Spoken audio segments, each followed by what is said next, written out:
Trois mois déjà que ma vie avait basculé et pourtant, parfois, j'avais l'impression que c'était arrivé hier ou il y a 1000 ans. Je suis marié, au fait, et en ce moment, je suis assise dans ce café bondé de Lyon, mon laptop ouvert, le clavier cliquetant sous mes doigts. Dehors, la ville bourdonne, les gens se pressent, chacun avec sa petite routine. Moi, j'essaye de donner un sens à la mienne, celle qui a implosé cet été. L'article est presque fini.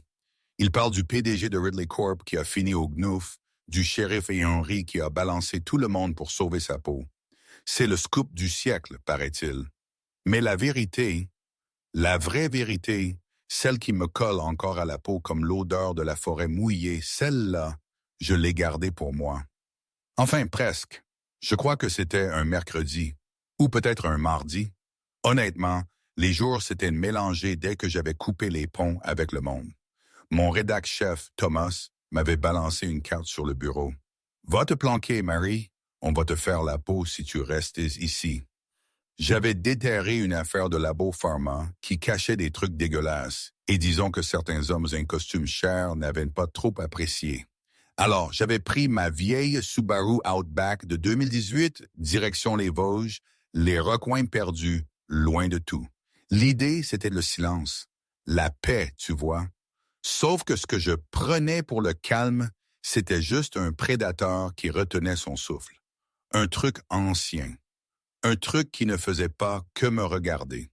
Il décidait si j'allais finir en carpaccio ou si j'allais devenir sa proie, ou je ne sais quoi. La pluie des Vosges ne nettoie rien, elle s'infiltre, elle rend la boue plus épaisse. J'avais coupé le moteur, et le vide soudain, après le ronronnement de mon chauffage, était assourdissant. J'agrippais le volant, mes doigts blancs fixant ce mur de sapin qui avalait mes phares. 28 ans, journaliste d'investigation au Lyon Chronicle, et soudain, la femme la plus détestée de la ville par des types pas commodes. Thomas m'avait dit de disparaître une semaine, le temps que ça se calme. « Va camper », il avait dit, jetant une carte d'un coin sans le moindre réseau sur mon bureau. « Pas d'Instagram, éclipse-toi, Marie. » Et j'avais obéi. J'avais roulé pendant des heures vers l'est jusqu'à Pontarlier, une ville forestière en déclin qui sentait la sueur mouillée et le diesel. Puis j'avais continué jusqu'à ce que le bitume devienne gravier et le gravier une piste boueuse que mon GPS refusait de reconnaître. Quand j'étais sorti de la voiture, mes bottes s'étaient enfoncées dans la terre humide. L'air là-bas était différent, plus vif, plus lourd. Ça sentait le pain et quelque chose de plus musqué, comme de la fourrure mouillée et de l'ozone. Mon portable? Pas de réseau. Parfait. J'avais pris ma tente et ma bonne vieille boussole d'après la carte déchiquetée que j'avais achetée dans une station-service. J'étais techniquement en infraction. C'était la propriété de la famille Mercier, une parcelle privée de milliers d'hectares dont les locaux chuchotaient au bistrot du coin. « N'allez pas au-delà des bornes rouges », m'avait prévenu Monique, la serveuse âgée, en me servant un café un peu trop fort. La famille Les Mercier n'aime pas les étrangers, surtout pas Julien Mercier. On dit qu'il patrouille ses bois avec des chiens qui ressemblent plus à des loups. J'avais ri.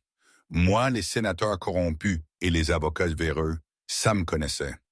Un propriétaire grognon n'allait pas m'effrayer. J'avais marché environ 1 kilomètre, trouvé une clairière près d'un ruisseau bruyant. C'était magnifique, d'une beauté sauvage, intouchée. Le soir était tombé comme une guillotine quand j'avais fini de monter ma tente et d'allumer un petit feu avec du bois ramassé, probablement illégalement. J'étais assise près du feu, ma tasse de whisky à la main, essayant de noyer le bruit dans ma tête. Les menaces, les avis juridiques, ma rupture avec Pierre, mon ex-fiancé, qui ne supportait plus l'intensité de ma carrière. Ici, seul, je me sentais minuscule. Puis, la forêt est devenue silencieuse. Pas un calme progressif. C'était instantané. Les grillons avaient arrêté leur chant. Le vent était tombé. Même le ruisseau semblait s'être tu. Mon gobelet s'était immobilisé à mi-chemin de mes lèvres. J'étais une citadine, mais l'instinct, c'est universel. Il y avait quelque chose. Crac, aucune branche s'est brisée. Pas un petit crac, mais le lourd bruit d'un poids qui s'écrase sur du bois. Ça venait de l'obscurité, juste derrière moi. J'avais lentement posé la tasse et attrapé mon spray anti-ours accroché à ma ceinture.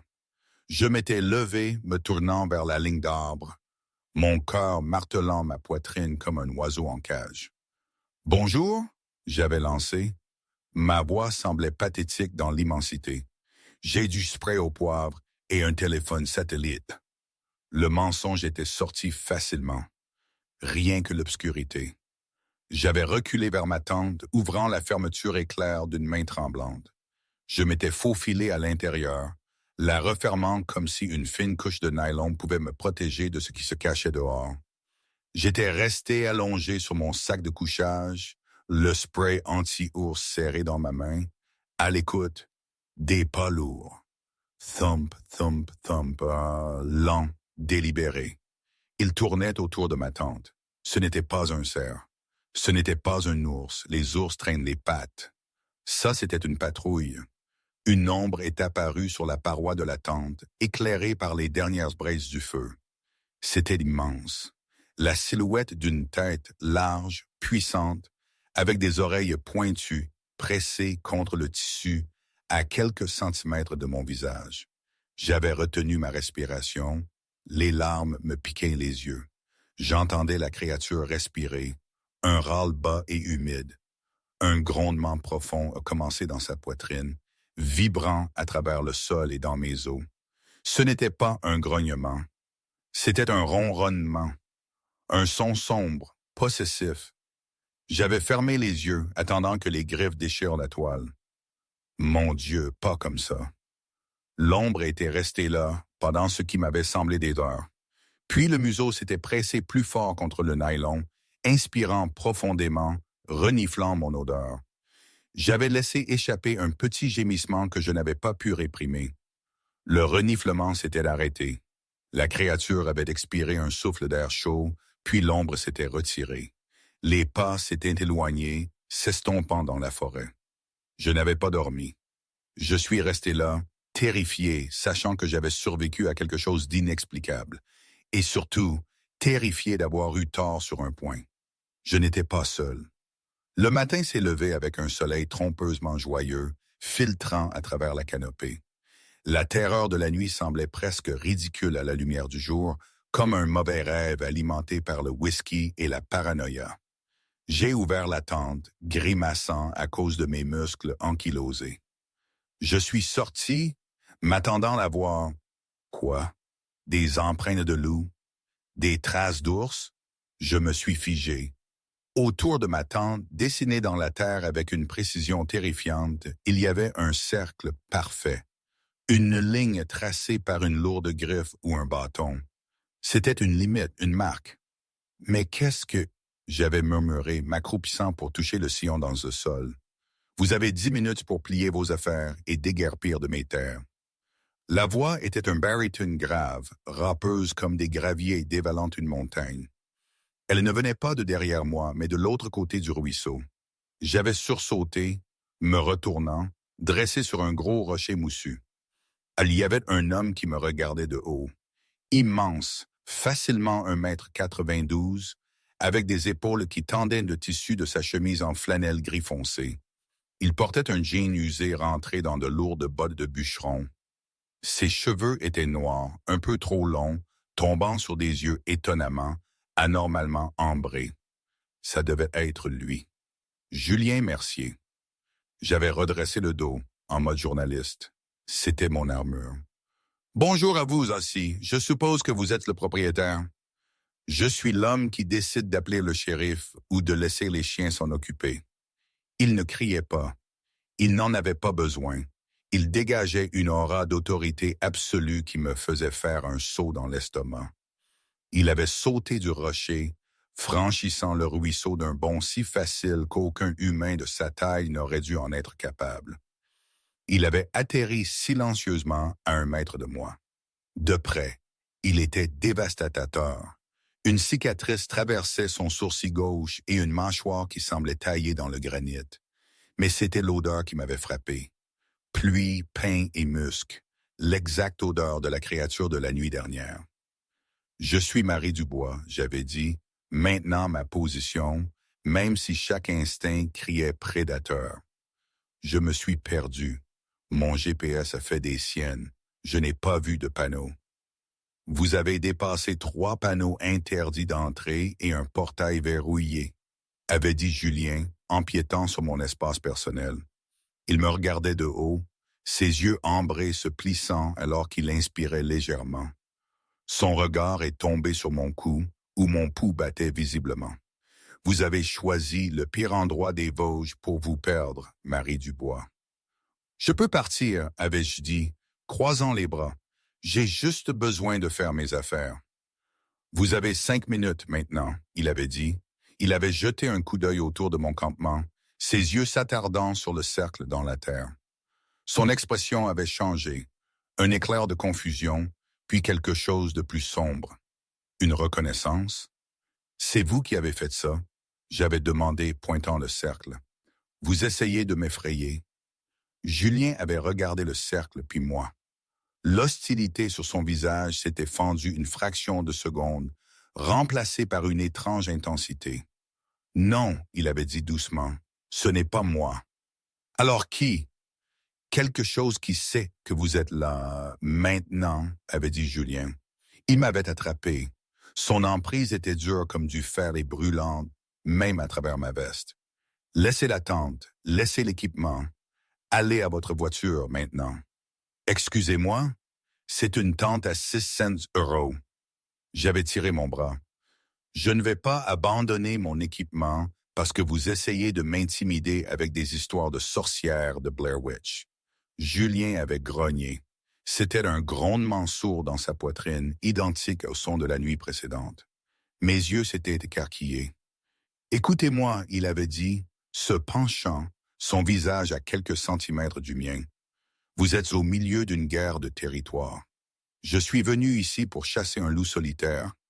Et à la place, je vous ai trouvé endormi comme un buffet en plein milieu d'une zone de chasse. Si je n'étais pas resté vous surveiller toute la nuit, vous ne seriez pas là à discuter avec moi. J'ai cligné des yeux. Vous m'avez regardé? J'ai monté la garde, il avait corrigé, sa voix rauque. Maintenant, allez-vous marcher jusqu'à votre voiture ou dois-je vous jeter sur mon épaule et vous porter? Avant que je ne puisse répondre, et j'avais une réponse cinglante prête, un hurlement avait déchiré l'air. Il n'était pas lointain. Il était proche, à peut-être 180 mètres, et il avait été répondu par un autre hurlement de l'ouest, puis un autre de l'est. Le visage de Julien s'était figé. L'ambre dans ses yeux semblait s'enflammer. Il avait juré bruyamment, une suite de blasphèmes qui ferait rougir un marin. Trop tard, il avait grogné. Il avait attrapé ma main, entrelaçant ses doigts dans les miens avec une familiarité choquante. Courez. Quoi? Pourquoi? Parce qu'ils ont trouvé votre odeur, avait dit Julien, me tirant vers un fourré dense loin de ma voiture. Et ils ne sont pas aussi polis que moi. Ma voiture est par là, j'avais hurlé, trébuchant, alors qu'ils me tiraient dans les broussailles. Ils vous attendent près de votre voiture, Marie, avait rugi Julien, me regardant par-dessus son épaule. Il faut aller au refuge, bouger. Marie Dubois avait passé sa vie à traquer les histoires, à chercher la vérité. Tandis que je sprintais à travers les fougères, ma main serrée dans l'emprise écrasante d'un homme que j'avais rencontré il y a 3 minutes, entendant le fracas de corps lourds dans les broussailles derrière nous, j'ai réalisé que je venais de devenir l'histoire. La forêt n'était plus un lieu de beauté, c'était un parcours d'obstacles conçu pour tuer. Mes poumons me brûlaient comme si j'avais inhalé du verre brisé. Les broussailles déchiraient de mon jean et fouettaient de mon visage, laissant des marques douloureuses. Mais Julien Mercier ne ralentissait pas. Il se déplaçait à travers le terrain chaotique avec une grâce fluide et terrifiante, me tirant comme si je ne pesais rien. « Julien, arrêtez !» J'avais halté, ma botte accrochant une racine glissante. Je suis tombé lourdement, mes genoux s'écrasant dans la boue. Je ne peux pas suivre ce rythme. Julien s'était arrêté instantanément. Il n'avait pas l'air essoufflé. Il ne transpirait même pas. Il s'était accroupi à côté de moi, ses yeux ambrés scannant la ligne d'arbres derrière nous avec une intensité de prédateur. La pluie avait repris, une bruine froide et misérable qui me collait les cheveux au crâne. Il traque le sang, marmonna Julien, plus pour lui-même que pour moi. Quel sang? Je ne saigne pas, j'avais protesté, vérifiant mes bras. Pas le vôtre, le mien, avait dit Julien d'un ton sombre. Il avait tourné la tête et j'avais vu pour la première fois. 3 marques de griffes profondes et dentelées déchirant le côté de son cou, laissant sointer du sang sombre sur son col de flanelle. Oh mon Dieu, j'avais chuchoté, mon cerveau de journaliste rattrapant enfin l'horreur. Vous avez été attaqué la nuit dernière. Par quoi? Un ours. Quelque chose comme ça, avait dit Julien, évitant mon regard. Il avait sorti de sa poche un couteau tactique robuste, l'ouvrant d'un mouvement vif. Lève-toi, Marie. Nous avons encore un demi-kilomètre jusqu'à la clôture périmétrique. Si nous la franchissons, nous sommes en sécurité. S'il nous attrape d'avant... Clac! Le son venait de la gauche cette fois. Proche! Julien avait bougé si vite qu'il n'était qu'une traînée. Il m'avait poussé derrière lui, plaçant son corps massif entre moi et les broussailles. Un grognement grave et guttural avait vibré dans l'air. Un son trop profond pour un coyote, trop agressif pour un chien. Des fougères, un loup gris avait émergé. Il était énorme, de la taille d'un grand Danois, avec une fourrure emmêlée et des yeux qui brûlaient d'une intelligence jaune et maniaque. Il ne ressemblait pas à un animal sauvage. Il ressemblait à un soldat. J'avais reculé à 4 pattes, ma main tâtonnant pour trouver le spray au poivre que j'avais laissé tomber des kilomètres en arrière. Julien, c'est un loup. Restez au sol, avait commandé Julien. Sa voix avait baissé d'une octave, résonnant avec cette étrange puissance autoritaire que j'avais entendue plus tôt. Rentrez chez vous, Gaspard. Vous franchissez une ligne que vous ne pourrez pas effacer. J'avais cligné des yeux. Il lui parlait. Le loup, Gaspard, avait grogné, montrant des dents qui ressemblaient à des dagues dentelées. Il avait bondi. J'avais crié. Julien n'avait pas utilisé le couteau. Il avait rencontré la bête en plein vol, attrapant le loup par la gorge de sa main nue.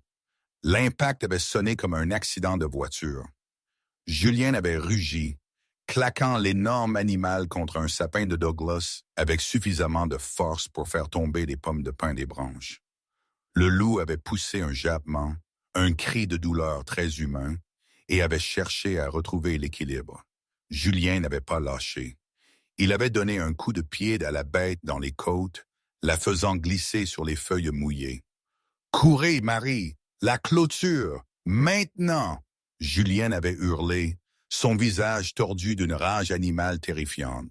Je n'avais pas discuté. Je m'étais relevé et j'avais couru.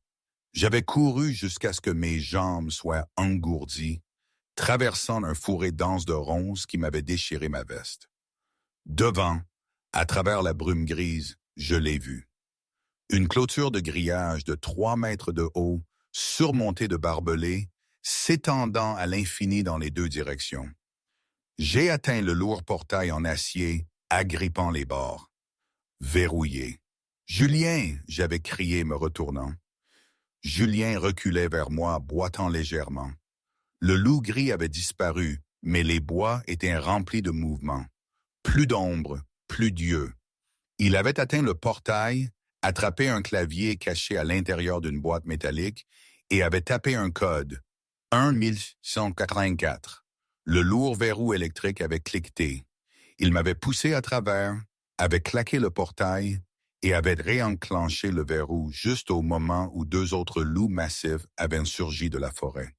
Ils avaient percuté le grillage, leurs mâchoires claquant à quelques centimètres de mon visage.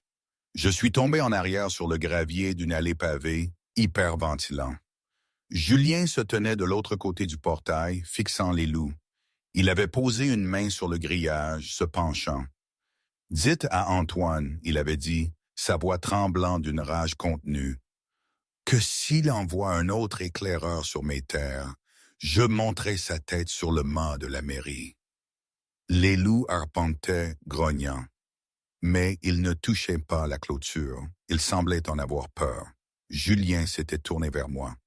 L'adrénaline s'estompait, remplacée par une pâleur grise. Il serrait son flanc. « Vous êtes blessé? »« Moi blessé? » Je m'étais précipité vers lui. « Vous venez de vous battre avec un loup de la taille d'une voiture. Vous saignez de partout. »« Ça va, » avait grogné Julien chancelant. « Juste une décharge d'adrénaline. »« On a besoin d'un hôpital, » avais-je dit, cherchant mon portable. « J'ai mon téléphone. Attendez, j'ai perdu mon téléphone. » J'avais tapoté frénétiquement mes poches vides. « Zut alors! »« Pas d'hôpital, » avait râlé Julien. Il s'était lourdement appuyé sur moi, son poids immense. « Ma maison est au bout de l'allée. N'appelez pas la police. »« Julien, vous avez besoin d'un médecin. » J'ai dit non. Il avait claqué, ses yeux ambrés lançant des éclairs. « Si vous me conduisez à l'hôpital, les gens qui nous chassent finiront le travail avant même que je ne voie une infirmière aux urgences. Conduisez-moi à la maison. » J'ai regardé l'homme qui s'appuyait sur moi. Un étranger, un fou, un sauveur. J'ai regardé les loups qui rôdaient derrière la clôture. « D'accord, » j'avais dit, enroulant mon bras autour de sa taille pour le soutenir. « Mais si vous mourrez sur moi, j'écris une nécrologie au vitriol. » Le refuge que Julien avait mentionné était un mensonge. C'était une forteresse. Au bout de la longue allée sinueuse se dressait une vaste structure de bois, de pierre et de verre qui aurait pu figurer à la une d'un magazine d'architecture. Si ce magazine avait une édition spéciale milliardaire survivaliste, c'était construit à flanc de montagne, dominant la vallée. Des caméras partout. Les fenêtres étaient sombres. J'avais eu du mal à faire monter Julien les marches de l'entrée. Il perdait conscience, sa peau brûlante au toucher, une fièvre qui était montée en quelques minutes. « Clé sous le paillasson », avait-il murmuré, sa tête ballante. « Cliché », j'avais grommelé, essoufflé, poussant le paillasson du pied pour trouver une lourde clé en laiton. J'avais déverrouillé la massive porte en chêne et l'avais pratiquement traînée à l'intérieur. L'intérieur était masculin et coûteux. Des meubles en cuir, une cheminée assez grande pour rôtir un cochon, des murs tapissés de bibliothèque. Mais je n'avais pas le temps d'admirer le décor. J'avais jeté Julien sur le canapé en cuir surdimensionné. « Trousse de premier secours », j'avais demandé. « Cuisine sous l'évier », avait gémi Julien, serrant son flanc. Je m'étais précipité à la cuisine. Elle était impeccable, avec une cuisinière professionnelle et un îlot massif. J'avais trouvé une boîte en plastique marquée d'une croix rouge sous l'évier. Ce n'était pas un kit standard, c'était un sac de traumatologie. Kits de suture, agents coagulants, scalpel. Qui est ce type? Je m'étais demandé en courant vers le salon. Julien avait enlevé sa chemise en flanelle. Je me suis figé à mi-chemin. Son torse était une carte de violence. De vieilles cicatrices, argentées et déchiquetées, quadrillaient sa peau bronzée. Mais les blessures fraîches du combat changeaient déjà. Les marques de griffes sur son cou avaient cessé de saigner. La peau se resserrait sous mes yeux, une vapeur visible s'élevant des plaies. J'ai laissé tomber la trousse de premier secours. La boîte en plastique a heurté le parquet avec un claquement sonore. Julien a ouvert les yeux. L'ambre brillait maintenant, luminescent dans la faible lumière de la pièce. Il m'a regardé, voyant la terreur et la confusion sur mon visage. « Je vous l'avais dit », il avait chuchoté, sa voix. « Vous avez choisi le mauvais endroit pour camper. »« Qu'est-ce que vous êtes ?» j'avais demandé, ma voix tremblante. J'avais reculé jusqu'à ce que mes jambes heurtent la table basse. Les humains ne guérissent pas comme ça. C'est impossible. Julien s'était redressé lentement, grimaçant. Le pire de la blessure n'était déjà plus qu'une cicatrice rose. Il avait l'air épuisé mais pas mourant. Je ne vais pas vous faire de mal, Marie. Ce n'est pas une réponse. J'avais crié, mes instincts de journaliste prenant le dessus sur ma peur. Je vous ai vu projeter un animal de 100 kilos contre un arbre. Je vous ai vu guérir en quelques secondes. Je suis journaliste, Julien. Je travaille avec des faits, et le fait est que vous êtes une impossibilité biologique. Julien avait soupiré, passant une main sur son visage. Il s'était levé. J'ai tressailli, mais il s'était juste dirigé vers un meuble bar et avait versé 2 verres d'un liquide ambré. Il m'en a tendu un. Buvez, c'est du Macallan 18 ans, ça aide. J'ai fixé le verre, puis lui. Je l'ai arraché de sa main et j'ai vidé le whisky d'un coup. Parlez maintenant. Julien a pris une gorgée, s'appuyant contre la cheminée en pierre. Avez-vous déjà entendu parler de la mutation lacéone? De quoi, non? C'est une maladie? C'est une anomalie génétique, avait menti Julien avec fluidité, bien que la vérité fût assez proche. Ma famille la apporte depuis des générations. Des fibres musculaires plus denses, une régénération cellulaire accélérée, des sens aiguisés. C'est rare et ça nous rend territoriaux. Alors vous êtes Captain America, avais-je demandé avec scepticisme. Et les loups dehors, sont-ils aussi des mutants? Quelque chose comme ça, avait dit Julien. Ils veulent cette terre. Ma famille détient le territoire des Merciers depuis des centaines d'années. Un groupe rival dirigé par un homme nommé Antoine Dumas veut me forcer à partir. Ils utilisent des animaux dressés, l'intimidation, tout ce qui fonctionne. Ils ont essayé de nous tuer, avais-je rétorqué. Ils ont essayé de me tuer, avait corrigé Julien. Vous n'étiez que des dommages collatéraux. C'est pourquoi vous ne pouvez pas partir. L'air de la pièce a changé. J'ai posé le verre. Excusez-moi. Vous en avez trop vu. Vous savez où je vis. Vous avez vu les mesures de sécurité. Et plus important encore, Julien a fait un pas vers moi, son regard retombant sur ma gorge. Vous avez maintenant mon odeur. J'ai l'odeur de la boue et de la sueur, Julien. Pour eux, il a pointé un doigt vers la fenêtre. Vous avez l'odeur de ma meute. Vous avez l'odeur de celle qui appartient à l'alpha de Mercier. Si vous sortez par cette porte, les hommes d'Antoine ne verront pas une journaliste. Ils verront une faiblesse qu'ils peuvent utiliser pour m'atteindre. Ils vous enlèveront de l'autoroute avant que vous n'atteigniez l'Interstate. J'ai senti un frisson qui n'avait rien à voir avec mes vêtements mouillés. Alors, je suis prisonnière? Vous êtes une invitée, avait dit Julien, sa voix retombant dans ce registre grave qui me faisait frissonner malgré ma peur. Jusqu'à ce que je m'occupe d'Antoine, vous restez ici. J'ai de la nourriture. J'ai une chambre d'amis avec une porte qui ferme à clé.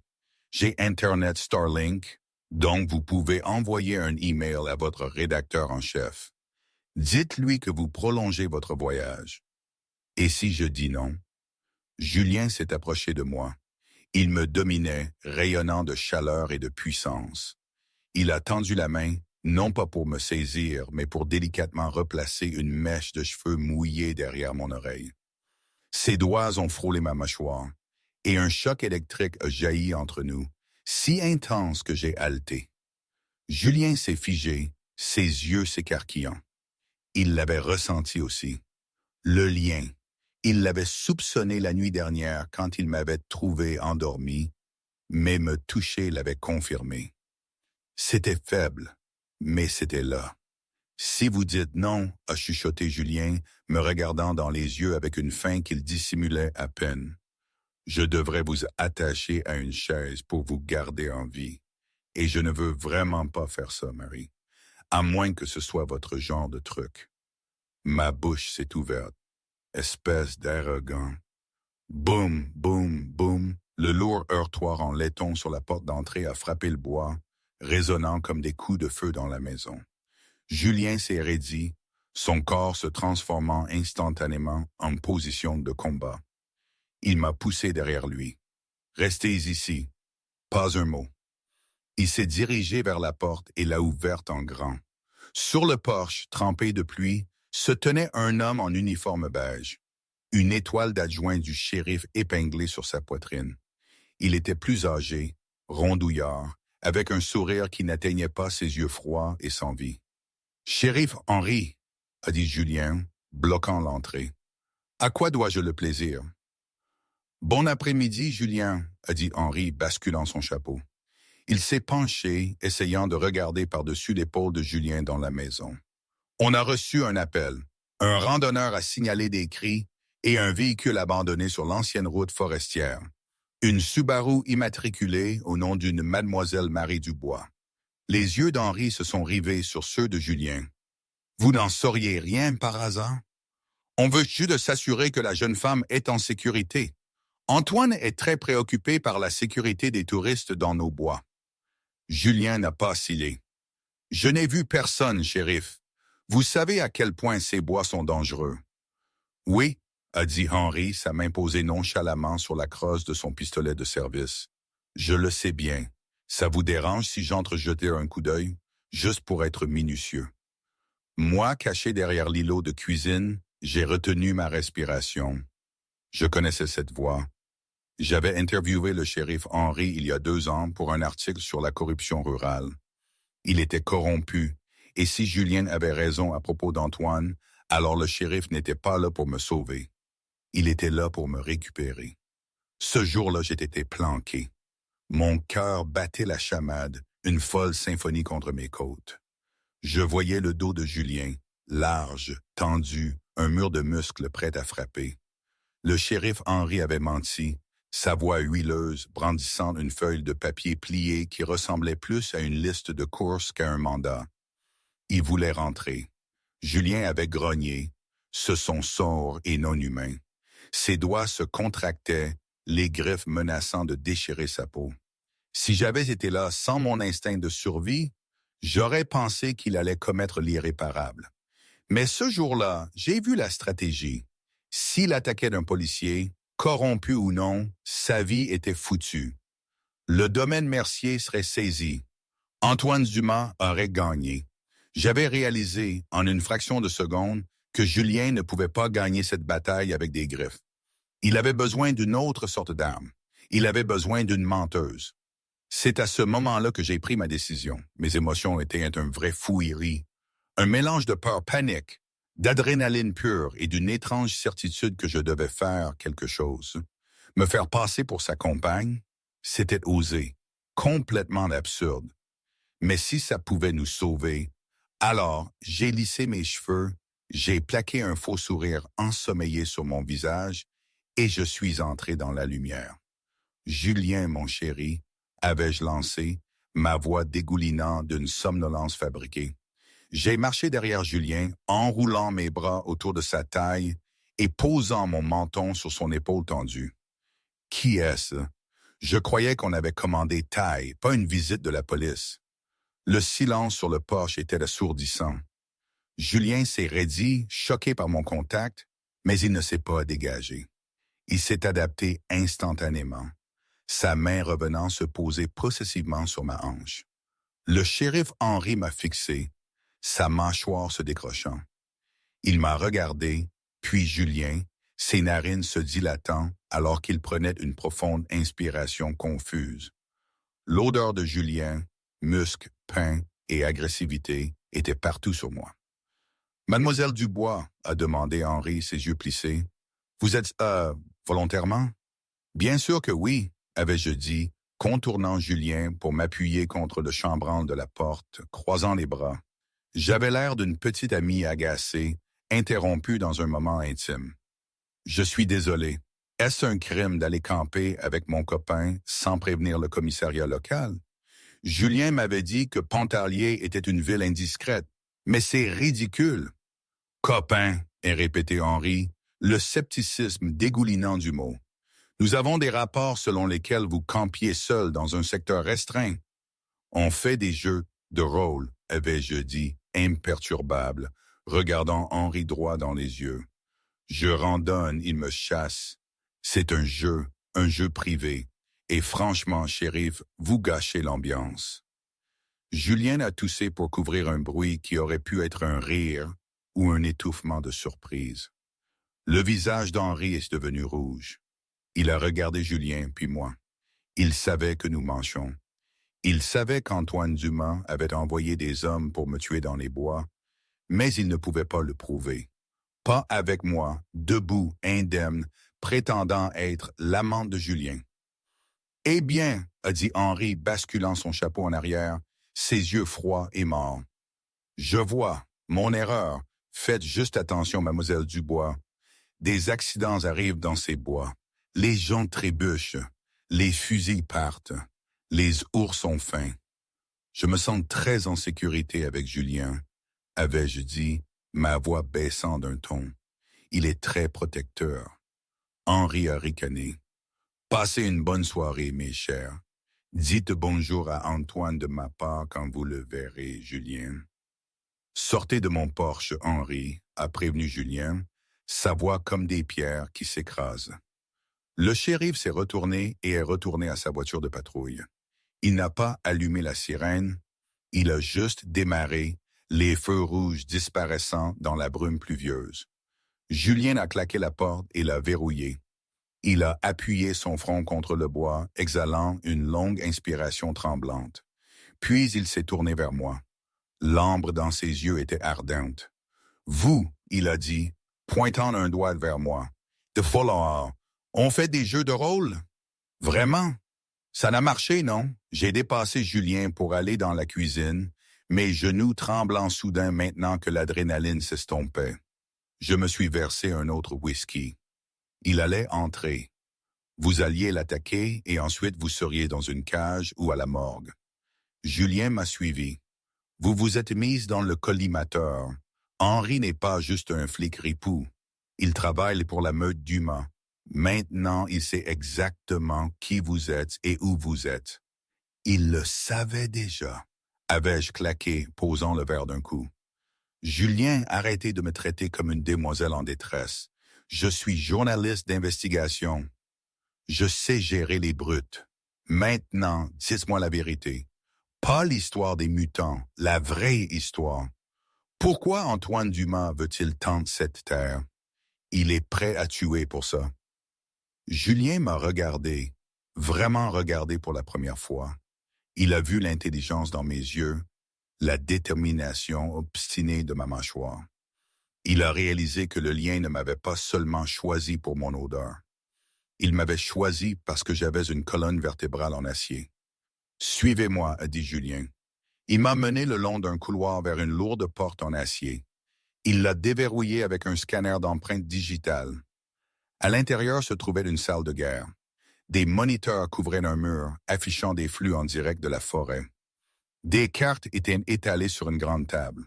« Antoine ne veut pas la terre pour le bois » a dit Julien, marchant vers la table et tapotant une carte du secteur 4 où j'avais campé. « Il veut ce qu'il y a en dessous. » J'ai tendu l'oreille. « Minéraux, or, lithium » a dit Julien. « Un gisement massif valant des milliards. Mais le gisement se trouve directement sous le bosquet sacré, les aires de reproduction de la population de loups locales.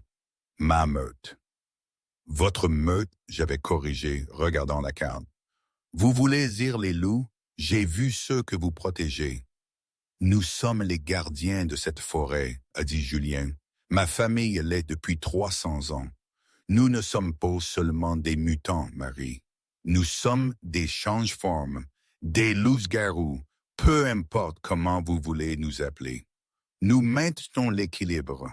Antoine est un alpha d'une meute rivale du Jura.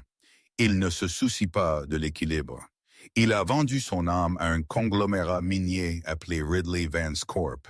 Il leur a promis qu'il pourrait obtenir les droits fonciers. Mes yeux s'étaient écarquillés.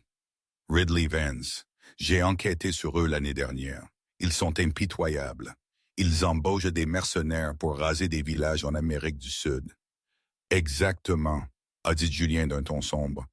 Antoine leur a promis la terre, mais il ne peut pas la vendre tant que je ne suis pas mort. Tant qu'un mercier respire, le titre reste avec moi. Alors il a envoyé ses loups pour vous tuer, j'avais murmuré. Et maintenant vous êtes ici, a dit Julien, s'approchant de moi. La tension dans la pièce est passée du politique au personnel. Et parce que vous m'avez défendu, parce que vous avez mon odeur, le lien s'est scellé. Le lien? J'ai reculé, heurtant le bord de la table. Vous avez mentionné ça avant. Qu'est-ce que c'est? C'est biologique, a dit Julien, sa voix baissant d'un ton. Il a posé ses mains sur la table de chaque côté de moi, me piégeant. Les change-formes sont rares. Trouver une compatibilité génétique est presque impossible.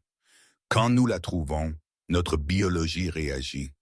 Elle nous pousse à protéger, à revendiquer. Il s'est penché, son nez frôlant mes cheveux. Mon souffle s'est bloqué. Je devrais être terrifié. C'était un monstre littéral qui pouvait m'écraser le crâne d'une main. Mais je n'avais pas peur. J'ai ressenti une attraction, une chaleur magnétique et lourde dans mon ventre qui me tirait vers lui. Vous êtes en train de dire? J'ai dégluti difficilement. Vous êtes en train de dire que je suis votre âme sœur? Je dis, a chuchoté Julien, ses lèvres planant à quelques centimètres des miennes, qu'en ce moment, chaque cellule de mon corps me crie de démolir cette maison pour vous garder en sécurité. Et si Antoine vous touche, je brûlerai cette montagne entière jusqu'au sol. Les lumières se sont éteintes. L'obscurité était totale. Le bourdonnement du réfrigérateur s'est tu. Les moniteurs de sécurité sur le mur ont clignoté avant de devenir noirs. « Baissez-vous » a sifflé Julien. Il n'a pas attendu que j'obéisse. Il m'a attrapé et m'a tiré sous la lourde table en chaîne juste au moment où la fenêtre du salon a volé en éclats. Crash! Du verre a éclaté sur le sol. Une cartouche est tombée dans la pièce, sifflant. Gaz! A rugi Julien. Retenez votre souffle! Il a arraché sa chemise en flanelle, la déchirant en deux, et a pressé le tissu sur mon nez et ma bouche. Restez au sol, rampez jusqu'à la cuisine. La ventilation y est meilleure. J'ai rampé à quatre pattes, les éclats de verre me coupant les paumes, mes yeux larmoyants tandis que la fumée blanche âcre remplissait la pièce. Ce n'était pas une attaque de loup, c'était des militaires. Julien, j'ai toussé dans la chemise. Je suis là. Sa voix venait de l'obscurité, mais elle sonnait différemment. Distorsion, guttural, un point laser rouge a balayé le mur du couloir. Lunettes thermiques, a grogné Julien. Ils peuvent voir nos signatures thermiques. Marie, écoutez-moi. Dans le garde-manger de la cuisine, il y a une trappe sous le tapis. Elle mène à la cave. Allez-y maintenant. Je ne vous quitte pas. Vous ne pouvez pas les combattre, a crié Julien. Ce sont des mercenaires, des humains. Si je les combats en tant qu'homme, je meurs. Si je les combats en tant que loup, j'ai besoin d'espace. Et je ne peux pas vous protéger pendant que je les déchire. Allez-y. Il m'a poussé vers la cuisine. Je trébuchais, toussant, les yeux brûlaient. J'ai vu les ombres d'hommes se déplacer sur le porche. Équipement tactique, masque Aegis, fusil d'assaut. Ridley Vance ne plaisantait pas. J'ai atteint le garde-manger, poussant le tapis de côté. J'ai trouvé l'anneau en fer de la trappe et l'ai ouverte. J'ai regardé en arrière. Julien se tenait au centre du salon, illuminé par le balayage des viseurs laser rouges. Il ne se cachait pas, il se déshabillait. Il a enlevé ses bottes. Il a détaché sa ceinture. « Ouvrez le feu !» a crié une voix depuis la fenêtre brisée. Le bruit des tirs automatiques était assourdissant. Les balles y ont déchiqueté le mur, brisant les vases coûteux, déchirant le canapé en cuir. Mais Julien n'est pas tombé. Il a rugi. Ça a commencé comme un cri de rage humain et s'est approfondi en un hurlement glaçant qui a secoué les planchers.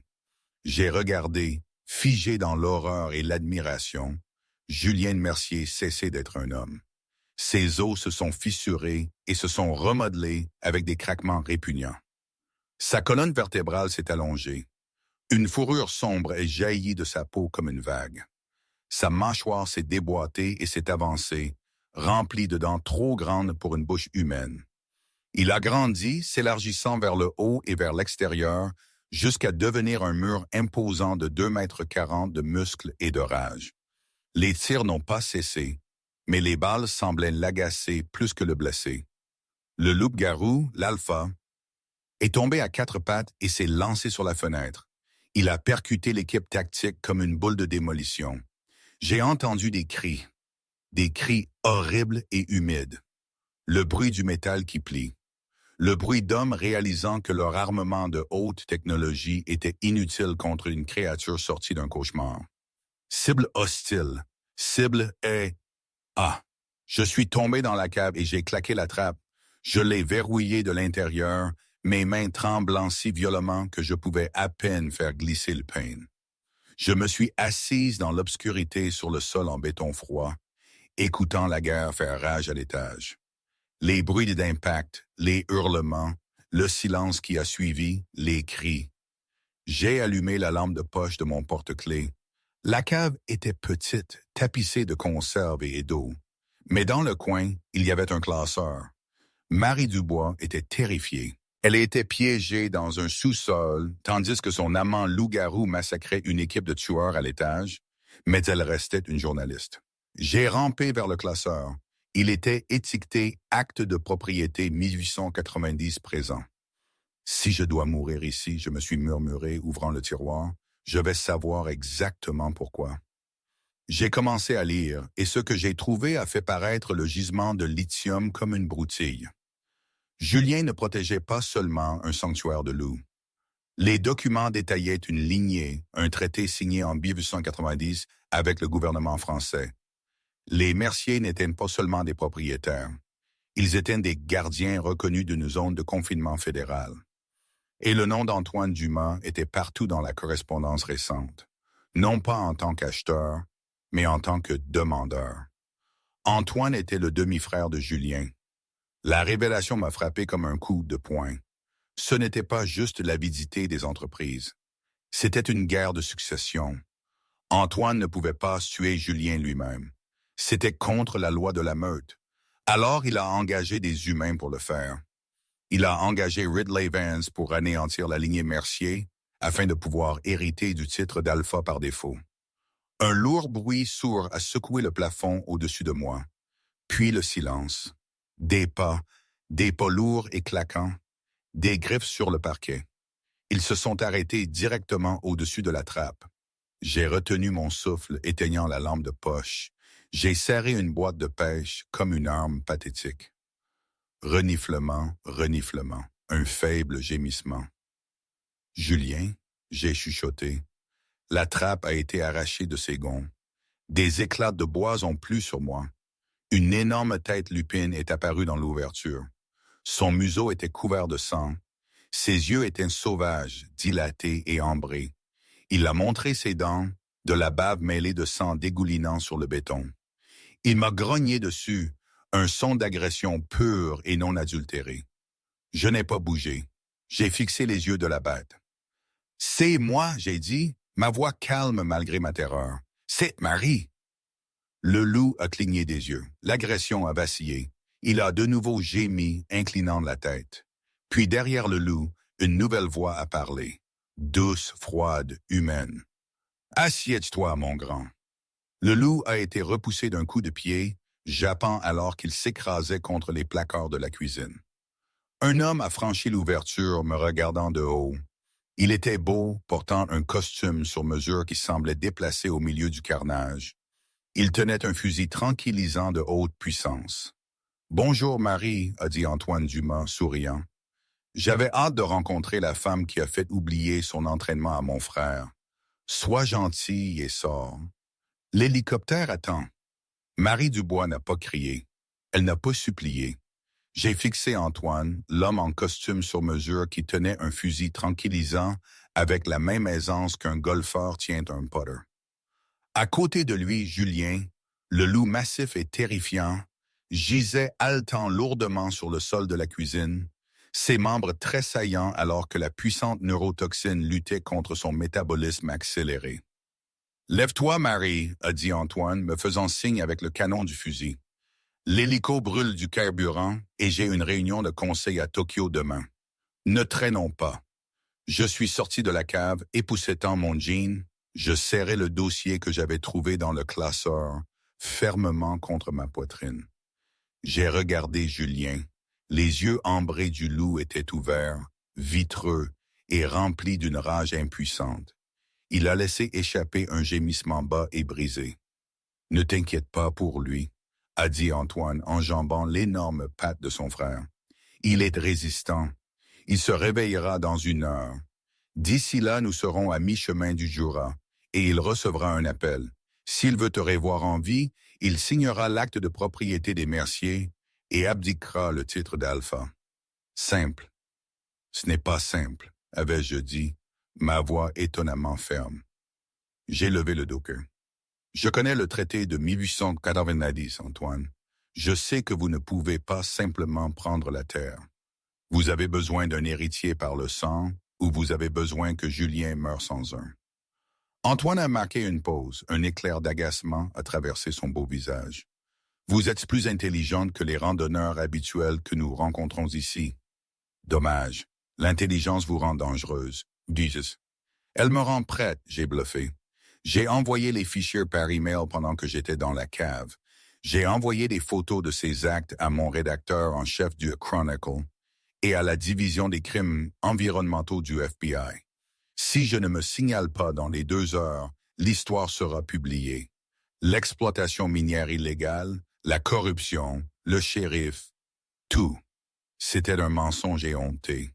Le sous-sol n'avait aucun signal, une vraie cage de Faraday, comme il l'a dit, mais Antoine ne le savait pas.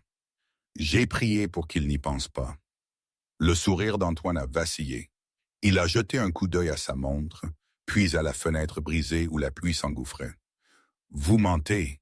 Cette cave est une cage de Faraday. Julien l'a construite pour se cacher pendant ces épisodes.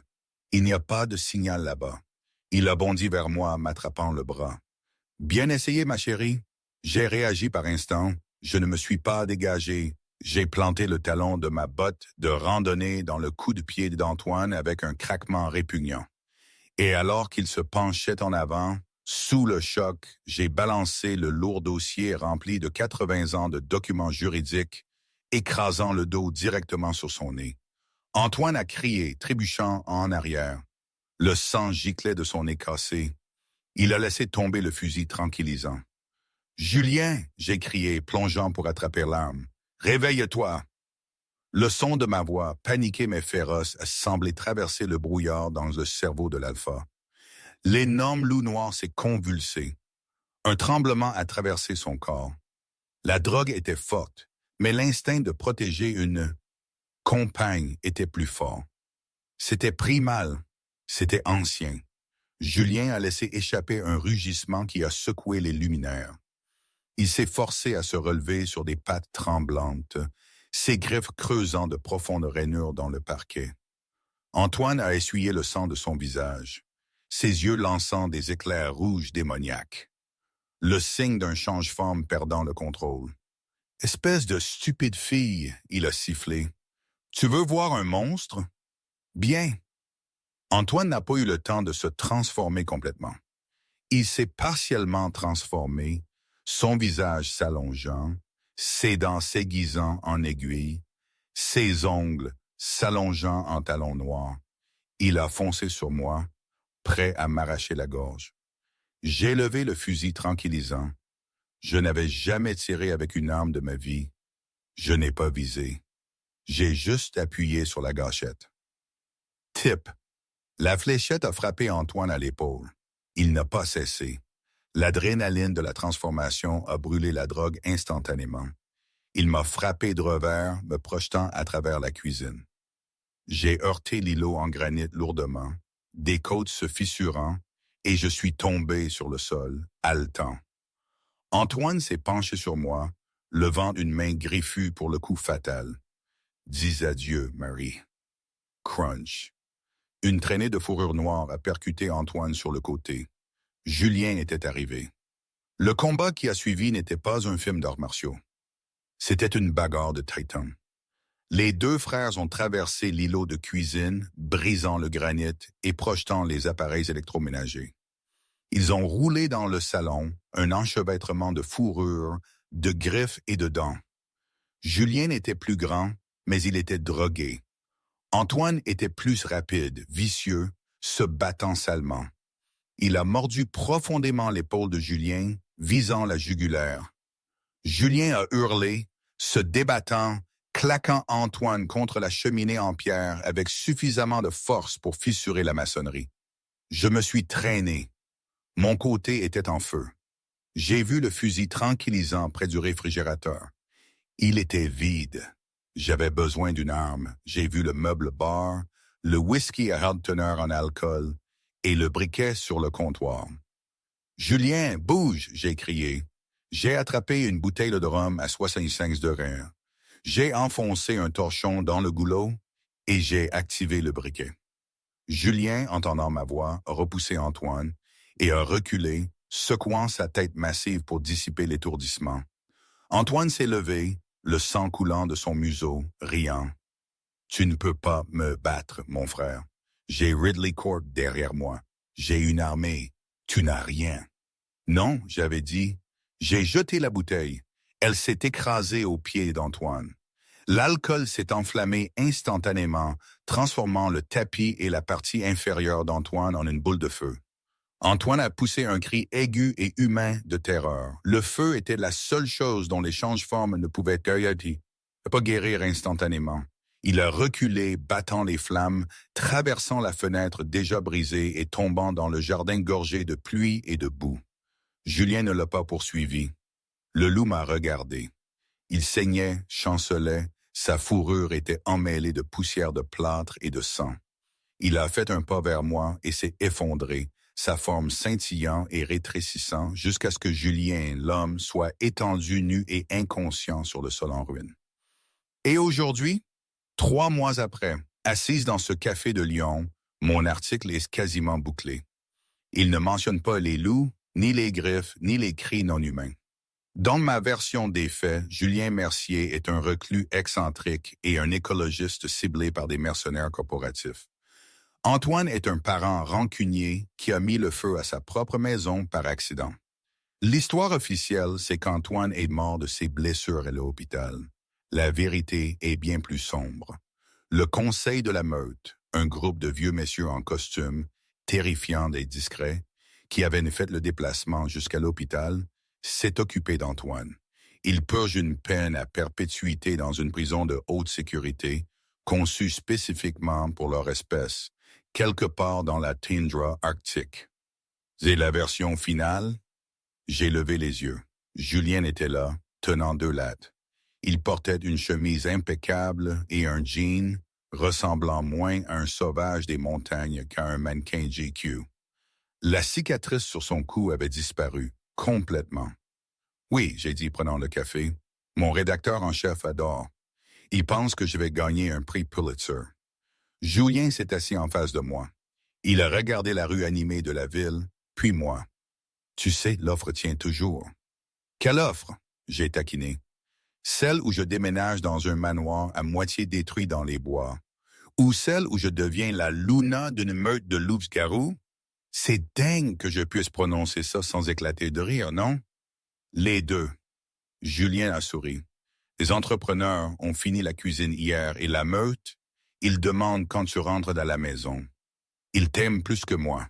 Ils pensent que tu es la seule à pouvoir me tenir en laisse. J'ai regardé mon ordinateur portable. J'ai regardé la ville que j'avais appelée ma maison pendant 10 ans. Puis j'ai regardé l'homme qui avait veillé sur moi pendant que je dormais dans l'obscurité. L'homme qui avait déchiré le monde pour me garder en sécurité. J'ai ressenti cette attraction à nouveau, cette chaleur magnétique, ce lien. Ça m'enveloppait toujours, c'était une partie de moi maintenant. Je ne savais pas si c'était bon ou mauvais, juste inévitable. J'ai fermé l'ordinateur portable. J'ai une condition, j'ai dit. Dis-la. C'est moi qui conduis et on s'arrête pour une vraie tente. Plus de couchage à même le sol. Julien a tendu la main sur la table et a pris la mienne. Son étreinte était chaude, solide et pour toujours. D'accord, a dit l'alpha. Rentrons à la maison. Et aujourd'hui, aucune idée. Parfois, je pense que c'était la meilleure chose qui pouvait m'arriver. Parfois, Je pense que j'ai fait une erreur monumentale, que je me suis plongé la tête la première dans un truc complètement fou. Probablement les deux, en fait. C'est ça la vie, non? Rien n'est jamais clair. Rien n'est parfait. Mais c'est ma vie. Et pour l'instant, c'est suffisant.